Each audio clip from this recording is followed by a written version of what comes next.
ई content योजना अंतर्गत आज हम प्रस्तुत वीडियो में बीए प्रथम वर्ष ऐच्छिक विषय हिंदी साहित्य के द्वितीय प्रश्न पत्र में संकलित या सम्मिलित कहानी संग्रह है एकांकी रत्नाकर। एकांकी रत्नाकर में संकलित एकांकी रत्नाकर में संकलित कौमुदी महोत्सव एकांकी है, उसके बारे में आज हम चर्चा करेंगे। आज हमारा विशेष फोकस कौमुदी महोत्सव जो एकांकी है उस पर रहेगा। मैं एस.एल. बैरवा, सहायक आचार्य हिंदी, राजकीय कन्या महाविद्यालय बयाना, जिला भरतपुर, यह वीडियो प्रस्तुत कर रहा हूँ और यह कंटेंट या विषय वस्तु महाराजा सूरजमल ब्रज विश्वविद्यालय भरतपुर के बीए प्रथम वर्ष ऐच्छिक विषय हिंदी साहित्य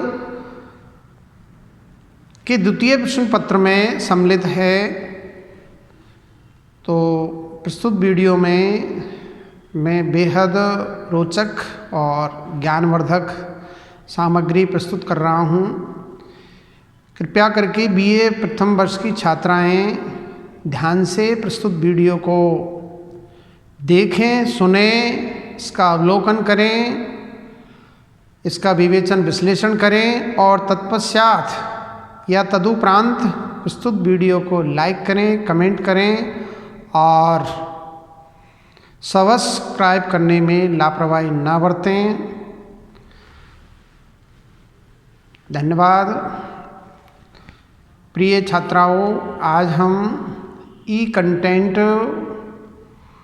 प्रोग्रामिंग के तहत एकांकी रत्नाकर में संकलित जो प्रथम एकांकी है कौमुदी महोत्सव, उस पर हम ध्यान केंद्रित करेंगे। और आज हमारा जो चर्चा का बिंदु है, विषय है, टॉपिक है, जिस प्रकरण पर हम फोकस करेंगे वो विषय है कौमुदी महोत्सव एकांकी है। उसके लेखक डॉक्टर रामकुमार वर्मा का व्यक्तित्व कृतित्व, और ये हमारा पहला चर्चा का बिंदु रहेगा। तत्पश्चात इस एकांकी का संक्षिप्त परिचय और तत्पश्चात इस एकांकी के जो मार्मिक संवाद या गद्यांश गद्यावतरण जो व्याख्या की दृष्टि से और परीक्षा की दृष्टि से उपयोगी है, महत्वपूर्ण है, प्रमुख है, उन पर हम चर्चा करेंगे और उनकी सप्रसंग व्याख्या करेंगे। तो पहले हम संक्षिप्त में डॉक्टर रामकुमार वर्मा का संक्षिप्त परिचय को देखते हैं। हिंदी एकांकी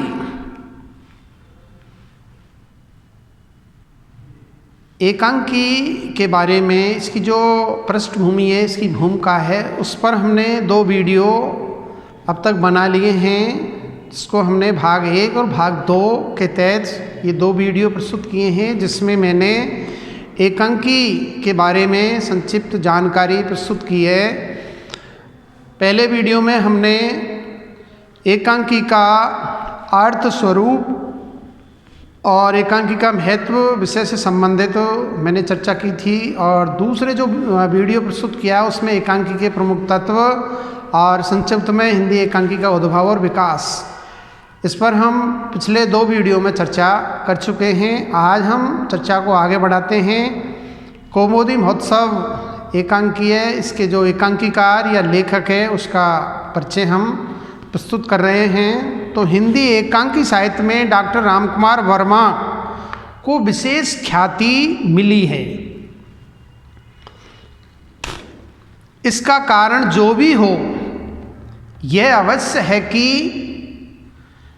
इन्होंने विविध विषयों से संबंधित रंगमंचीय एकांकियों की रचना की है। रंगमंचीय का तात्पर्य इनकी एकांकियों को हम रंगमंच पर, स्टेज पर उसको प्ले, उसका मंचन, उसका परफॉर्मेंस हम कर सकते हैं। तो मंचीय एकांकी इन्होंने प्रस्तुत की है कि इनको रंगमंच पर इनका अभिनय, इनको खेला जा सकता है। इन्होंने ऐतिहासिक घटनाओं, पौराणिक संदर्भों, समसामयिक समस्याओं और जीवन दृष्टियों को अपनी सर्जना का आधार बनाया है। सामाजिकता और ऐतिहासिकता की एक सी स्वाभाविकता के साथ नाटकीय रूप प्रदान कर लोगों को यथार्थ बोध से परिचित करा देना जैसे सफल और मजे हुए एकांकी लेखक के लिए सरल कार्य था। डॉक्टर गंगा प्रसाद गुप्त ने ठीक टिप्पणी की है। किनके बारे में? डॉक्टर रामकुमार वर्मा के बारे में उन्होंने टिप्पणी प्रस्तुत की है। उन्होंने एक कोटेशन दिया है, अतीत की घटनाओं को वर्तमान के संदर्भ में प्रस्तुत कर उसकी उपयोगिता, महत्ता, कलात्मक दृष्टि से आकर्षण की योजना करना बड़े महत्व की बात है। डॉक्टर वर्मा ऐतिहासिक तथ्यों के अनुसंधान, नवीन संयोजन और आदर्श स्थापना की चेष्टा करते हैं, किंतु इस प्रयास में स्वाभाविकता पर आघात नहीं लग पाता है। ये डॉक्टर रामकुमार वर्मा की खूबी है, एक विशेषता है। डॉक्टर वर्मा ने अपने ऐतिहासिक एकांकियों में भारत के अतीत को प्रस्तुत किया है। उन्होंने अपनी एकांकियों में इतिहास की उन महत्वपूर्ण घटनाओं को नाट्य रूप दिया है जो या तो इतिहास के धुंधले पृष्ठों में लुप्त हो गई थी या फिर जिनकी ओर इतिहासकारों की दृष्टि ही नहीं गई। इतिहास की ये समस्त घटनाएं सत्य की संपूर्ण संभावनाओं के साथ अंकित हुई है इनकी एकांकियों में। इनमें महत्वपूर्ण विवरणों का जीता जागता रूप विधान है। ये जीवन की वास्तविकता से परिपूर्ण हैं और इनमें जीवन के मनोविज्ञान का समावेश करके लेखक ने यहाँ इतिहास के खंडरों में भी प्राण प्रतिष्ठा करने का सफल प्रयास किया है। कहने का तात्पर्य इतिहास को इन्होंने जीवंत बना दिया है। अतीत जीवन एवं घटनाओं को जीवंतता प्रदान करने के लिए तत्कालीन माने उस समय कि जीवन, वेशभूषा, भाषा, संवाद आदि के प्रति डॉक्टर वर्मा ने बड़ी सजग दृष्टि अपनाई। पौराणिक, ऐतिहासिक और सामाजिक आदि सभी प्रकार के प्रसंगों पर आधारित एकांकी लेखन में डॉक्टर वर्मा को पूरी और स्पष्ट सफलता प्राप्त हुई है। उन्होंने रंगमंच की दृष्टि से दोषपूर्ण कहे जाने वाले चित्रों, घटनाओं को अपने एकांकियों में नहीं आने दिया। बहुत ध्यान रखा है इन्होंने। उनके चरित्रों की स्वाभाविकता, संवादों का चुटीलापन और भाषा की यात्रानुकूलता उनकी एकांकी कला के प्रशंसनीय गुण हैं। कुछ एकांकी संक्षिप्त और कुछ विस्तृत है। कई दृश्यों की योजना भी आपके कथानकों में पाई जाती है। डॉक्टर वर्मा का भारतीय संस्कृति तथा भारतीय जीवन आदर्शों में विश्वास के आलोक में विचारधारा का निर्माण और समस्याओं का समाधान करना उनकी एकांकी रचना की प्रधानता है। ये खूबी है। करुणा को उन्होंने जीवन में महत्वपूर्ण स्थान दिया है, क्योंकि करुणा से आविर्भूत दया व्यक्ति को सही रूप में उदार सामाजिकता प्रदान करती है। इसलिए करुणा है, करुणा यानी करुण रस को इन्होंने तवज्जो दी है। इस करुणा शक्ति के कारण उनके अधिकांश एकांकी दुखांत बने हैं। रामकुमार वर्मा ने शिल्प विधि को मांझा है, संस्कारित किया है और उन्हें पाश्चात्य नाटकों के समकक्ष हिंदी एकांकी को स्वतंत्र विधा के रूप में स्थापित कर गरिमा प्रदान किए। यानी हिंदी एकांकी को इन्होंने समृद्ध किया है और नई गरिमा और गौरव इन्होंने प्रदान किया है। इनके प्रमुख एकांकी है पृथ्वीराज की आंखें, चारु मित्रा, रेशमी टाई, सप्तकिरण, कौमुदी महोत्सव, दीपदान, रजत रश्मि, रिमझिम, विभूति और मयूर पंख। वर्मा जी के एकांकियों का आधार ऐतिहासिक और सामाजिक है तथा मूल स्वर आदर्शवादी रहा है। उनकी काव्यात्मक अलंकृत शैली के कारण आदर्शवाद और भी पुष्ट हो गया है। सामान्यतः उनके एकांकियों को दो वर्गों में बांट सकते हैं। इनकी एकांकियों को हम दो भागों में विभाजित कर सकते हैं। पढ़े लिखे मध्यम वर्गीय दंपति के बीच उठने वाली प्रेम संबंधी समस्याओं से संबद्ध एकांकी तथा दूसरा ऐतिहासिक एकांकी। यद्यपि दोनों की विषय वस्तु भिन्न भिन्न है लेकिन परिणति एक ही है, आदर्श की स्थापना। इसका मुख्य कारण वर्मा जी का छायावादी कवि होना है। ये छायावाद के कवि थे। वो छायावाद का प्रभाव इनकी एकांकियों पर भी पड़ा है। उनके नारी पात्र या उनके नारी चरित्र अंग्रेजी शिक्षा, आधुनिक परिवेश में अपना नया व्यक्तित्व खोजते खोजते भी पुरातनता की या पुरातनता के कैंचुल को नहीं छोड़ पाते। लेकिन उनके ऐतिहासिक एकांकी त्याग, उदारता, क्षमा, बलिदान, सेवा आदि आदर्शों को समाहित किए हुए हैं। यानी इनकी जो ऐतिहासिक एकांकी है उनमें जो वर्णित चित्रित जो पात्र है, विशेषकर नारी पात्र हैं, उनके अंदर त्याग, उदारता, क्षमा, बलिदान, सेवा आदि भावों को हम देख सकते हैं। इसे हम गांधी युग का प्रभाव कह सकते हैं। तो कहने का तात्पर्य इनकी एकांकियों पर गांधीवाद का प्रभाव पड़ा है, बखूबी हम देख सकते हैं। लेकिन इस प्रभाव में राष्ट्रीय संदर्भों का अभाव है। आरंभ, कौतूहल, संकलन त्रय, चरम सीमा आदि वर्मा जी के एकांकियों में देखे जा सकते हैं। आपकी रंग सूचनाएं विस्तृत, व्यापक और चित्रमय होती हैं। उपक्रम और उपसंहार आपके शिल्प के नए प्रयोग हैं। तो ये संक्षिप्त में डॉक्टर रामकुमार वर्मा जी की जो एकांकी विधा है उसका हमने, इनका व्यक्तित्व है, इनका कृतित्व है, इनकी भाषा शैली है, उसके बारे में संक्षिप्त हमने चर्चा की है। अब हम प्रस्तुत जो एकांकी है जिसको हम पढ़ेंगे,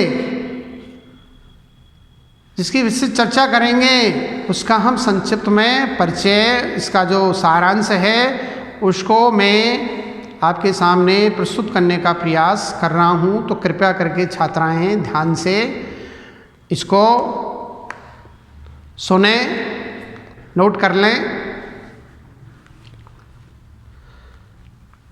पाठ्यक्रम में संकलित डॉक्टर रामकुमार वर्मा का एकांकी कौमुदी महोत्सव ऐतिहासिक श्रेणी का एकांकी है। यानी कौमुदी महोत्सव जो एकांकी है वो ऐतिहासिक एकांकी है।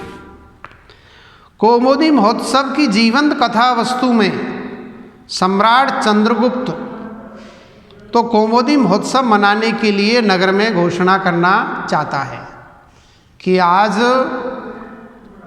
कुसुमपुर जो जगह है जगह का नाम है कुसुमपुर और समय है ईस्वी पूर्व 322 ईस्वी पूर्व की ये घटना है। उसका इस एकांकी में चित्रण एकांकीकार ने किया है।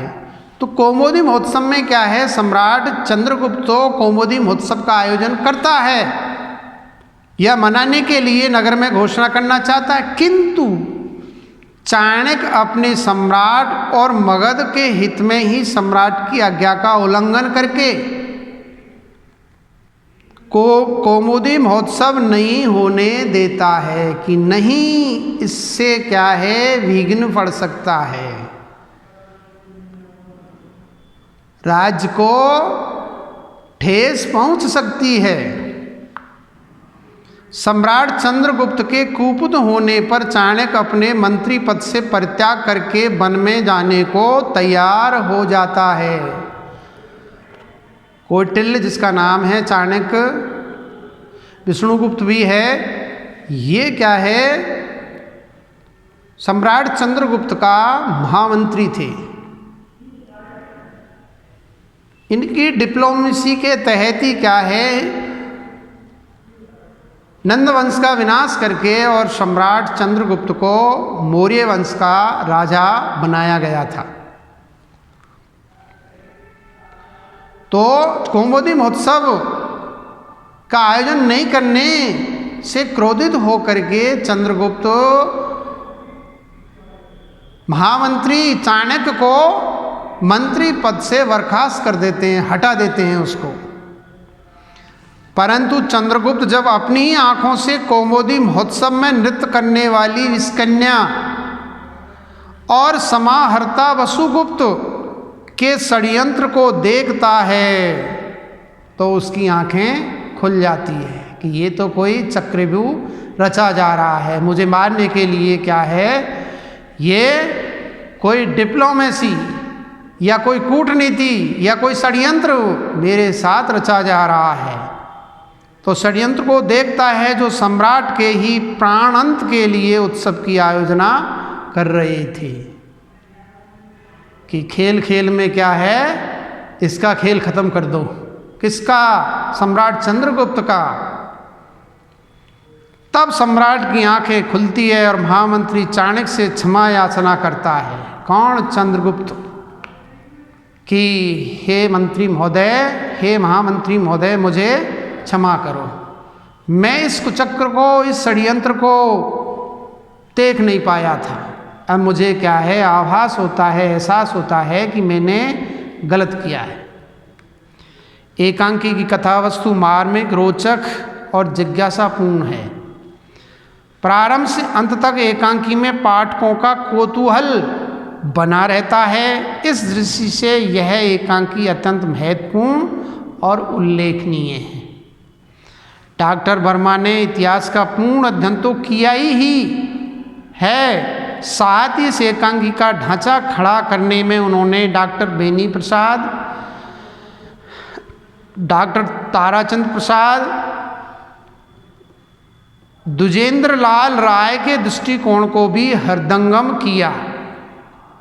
इतना ही नहीं, उन्होंने अपने मत का प्रतिपादन करके चंद्रगुप्त और चाणक्य से संबंधित बौद्ध ग्रंथों, ब्राह्मण ग्रंथों का अनुशीलन करके इस नाटक की रचना की है। कहने का तात्पर्य बहुत अच्छी मेहनत की है। इतिहास का बौद्धकालीन सभ्यता संस्कृति है और मौर्यकालीन जो इतिहास है उसका गहन अध्ययन करने के उपरांत इस एकांकी का उन्होंने सृजन किया है, इसकी रचना की है। तदुपरांत क्या है, इस एकांकी का उन्होंने निर्माण किया है। तो बहुत ही रंगमंच की दृष्टि से ये एकांकी पूर्ण रूप से सफल एकांकी है और ऐतिहासिक एकांकी है। तो अब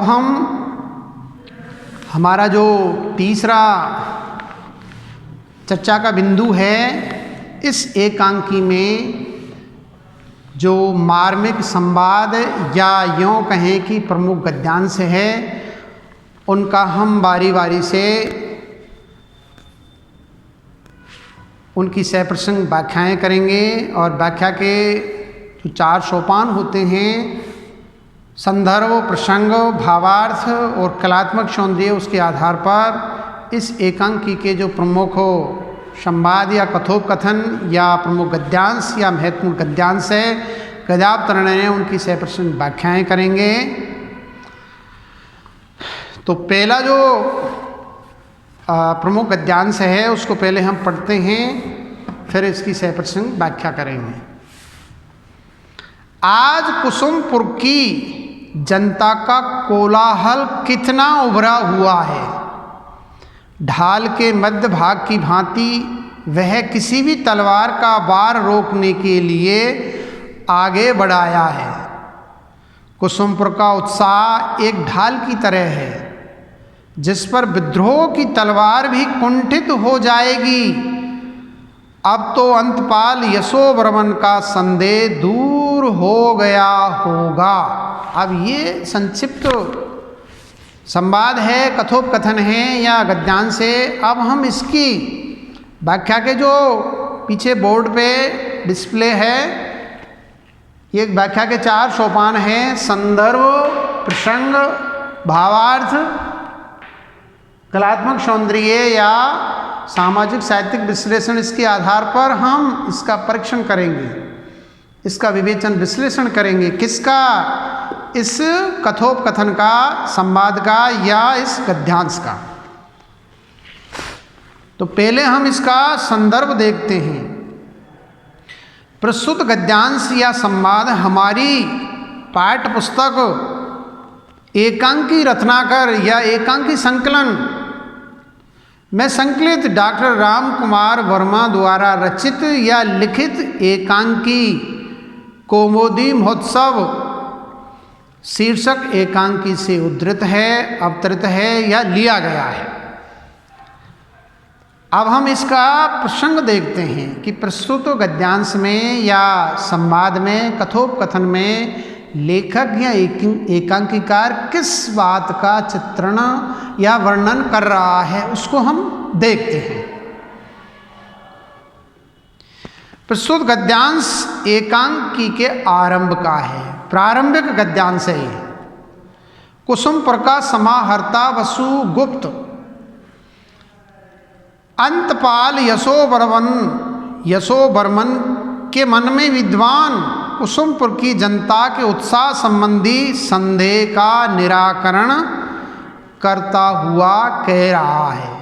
अब क्या कह रहा है, इसको हम अगला जो व्याख्या का सोपान है, इसका भावार्थ है, उसमें हम देखते हैं कि वसुगुप्त अंतपाल यशोवर्मन के मन में विद्वान कुसुमपुर की जनता के उत्साह संबंधी संदेह का निराकरण करता हुआ कह रहा है। क्या कह रहा है?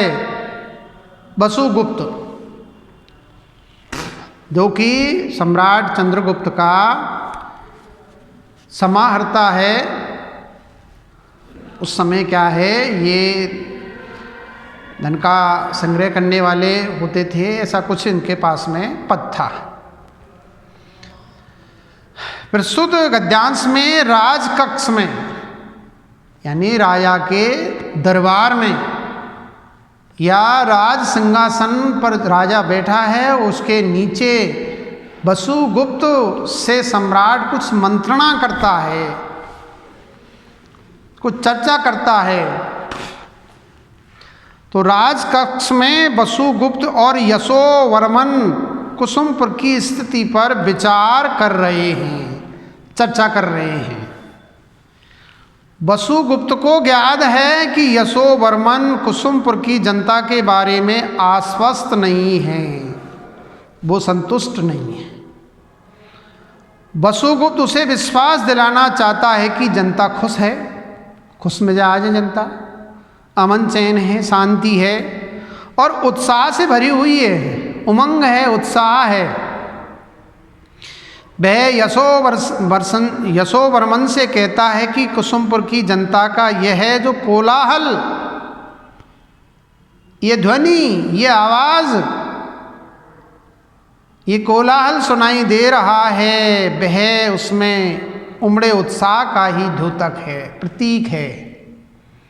जनता अपने उस उत्साह से कुसुम पर होने वाले किसी भी आक्रमण या आघात को उसी प्रकार रोक सकेगा जिस प्रकार ढाल के मध्य का उभरा हुआ भाग तलवार के वार को व्यर्थ कर देता है। जनता का कोलाहल कुसुमपुर की रक्षा की क्षमता का द्योतक है कि जनता पूर्ण रूप से सतर्क है, सावधान है। किसी भी हमला आक्रमण है उसको जनता आराम से रोक सकती है। अब कुसुमपुर में किसी प्रकार का विद्रोह नहीं पनप सकेगा। तलवार के वार को व्यर्थ बना देने वाली ढाल की तरह संगठित और उत्साहित जनता विद्रोह को नहीं पनपने देगी। किसी भी तरह का कोई आक्रमण नहीं हो सकता है, क्योंकि कुसुमपुर की जनता सजग और सतर्क या सावधान है। वसुगुप्त ने यशोवर्मन से पूछा कि अब तो कुसुमपुर की जनता में या जनता से संबंधित आपके मन का संदेह मिट गया होगा। अब तो जनता की ओर से आप निश्चिंत हो गए होंगे। तो ये इस कथोपकथन का या गद्यांश का भावार्थ है, सरल अर्थ है। अब हम प्रस्तुत गद्यांश का कलात्मक सौंदर्य या इसका साहित्यिक सामाजिक विश्लेषण है, उसको हम देखते हैं। प्रस्तुत गद्यांश में ऐतिहासिक कथा वस्तु का अंश है। कौमुदी महोत्सव ऐतिहासिक एकांकी है। यहाँ इस गद्यांश में समाहर्ता वसुगुप्त का व्यवहार यह दर्शाता है कि वह अपना षड्यंत्र सफल बनाने के लिए चंद्रगुप्त के पक्ष के लोगों में विश्वास जगाना चाहता है कि मैं मेरे षड्यंत्र में येन केन प्रकारेण सफल हो जाऊं। इस तरह का क्या है, वो षड्यंत्र रचने का प्रयास करता है। और वर्णन में मनोवैज्ञानिकता है। एकांकीकार ने ढाल और तलवार की चर्चा कर सुंदर कल्पना शक्ति का परिचय दिया है। और प्रस्तुत गद्यांश की भाषा शैली सहज, सरल, सुबोध और लेखक या एकांकीकार के भाव और विचारों को अभिव्यक्त करने में पूर्ण रूप से सक्षम और समर्थ है। अब अगला दूसरा जो प्रमुख गद्यांश या कथोपकथन है, पहले उसको पढ़ते हैं, फिर व्याख्या के 4 सोपानों के आधार पर उसकी हम समीक्षा करेंगे। वसुगुप्त संदेह पानी का बुलबुला नहीं जो एक क्षण में भंग हो जाता है। संदेह तो धूमकेतु की रेखा है जो आकाश में एक छोर से दूसरे छोर तक फैली रहती है। और धूमकेतु जानते हो किस बात का प्रतीक है? भय का, आशंका का, अमंगल का। अब हम इस गद्यांश को व्याख्या के 4 सोपानों के आधार पर इसकी समीक्षा करते हैं, इसका विवेचन विश्लेषण करते हैं। व्याख्या के 4 सोपान: नंबर 1 संदर्भ, नंबर 2 प्रसंग, नंबर 3 भावार्थ, नंबर 4 कलात्मक सौंदर्य। उसके आधार पर इसका हम परीक्षण करते हैं। तो पहले संदर्भ देखते हैं। प्रस्तुत गद्यांश हमारी पाठ्य पुस्तक एकांकी रत्नाकर में संकलित डॉक्टर रामकुमार वर्मा द्वारा रचित या लिखित एकांकी कौमुदी महोत्सव शीर्षक एकांकी से उद्धृत है, अवतरित है, लिया गया है। अब इसका प्रसंग देखते हैं। प्रस्तुत गद्यांश में वसुगुप्त और यशोवर्मन राजकक्ष में कुसुमपुर की स्थिति के बारे में बातें कर रहे हैं, चर्चा कर रहे हैं। वसुगुप्त यशोवर्मन का कुसुमपुर की जनता से संबंधित संदेह दूर करना चाहता है। उसने कहा कि जनता में उत्साह है जो विद्रोह को दबा देगा। तब यशोवर्मन अपनी बात कहता है। वसुगुप्त को यशोवर्मन जवाब देता है। अब क्या जवाब देता है, अगला जो व्याख्या का सोपान है भावार्थ उसमें देखते हैं। प्रस्तुत गद्यांश में यशोवर्मन ने वसुगुप्त से कहा है कि संदेह जल्दी दूर नहीं हुआ करता, समय लगता है। वे पानी के बुलबुले की तरह क्षण भर में भंग नहीं हो जाता, संदेह को दूर करने में समय लगता है। संदेह दूर होने के लिए ठोस आधार प्रमाणों की आवश्यकता होती है और इसमें समय लगा करता है। आकाश में धूमकेतु से बनी प्रकाश की रेखा दूर तक फैली दिखाई दिया करती है। धूमकेतु का दिखाई देना देखने वालों में या देखने वालों के मन में अच्छे भाव नहीं उत्पन्न करता है, उसे देखकर अमंगल का भय उत्पन्न होता है। धूमकेतु को जब देखते हैं तो हमें ये अमंगल का प्रतीक दिखाई देता है कि अब कुछ बुरा घटने वाला है, कोई अनिष्ट होने की आशंका उत्पन्न होती है। संदेह उत्पन्न हो जाने पर भी मन में निश्चिंतता, प्रसन्नता नहीं रहती, उल्टे एक भय बना रहता है कि कभी भी कुछ घटना घटित हो सकती है। यशोवर्मन को कुसुमपुर की जनता पर अभी विश्वास नहीं था। उसे डर था कि वह कहीं नए राजा चंद्रगुप्त का विरोध न करे। तो ये इस गद्यांश का भावार्थ है। अब हम इस गद्यांश का कलात्मक सौंदर्य को देखते हैं। प्रस्तुत गद्यांश में यशोवर्मन के कथन में तार्किकता है, यानी तर्क बहुत ही अच्छा है और वर्णन में नाटकीयता और चित्रात्मकता की विशेषताएं बखूबी देख सकते हैं। और प्रस्तुत गद्यांश की जो भाषा शैली है वो सहज सरल सुबोध लेखक या एकांकीकार के भाव और विचारों को व्यक्त करने में पूर्ण रूप से सक्षम और समर्थ है। धन्यवाद। आज इतना ही और अगले वीडियो में हम चर्चा करेंगे। नमस्कार।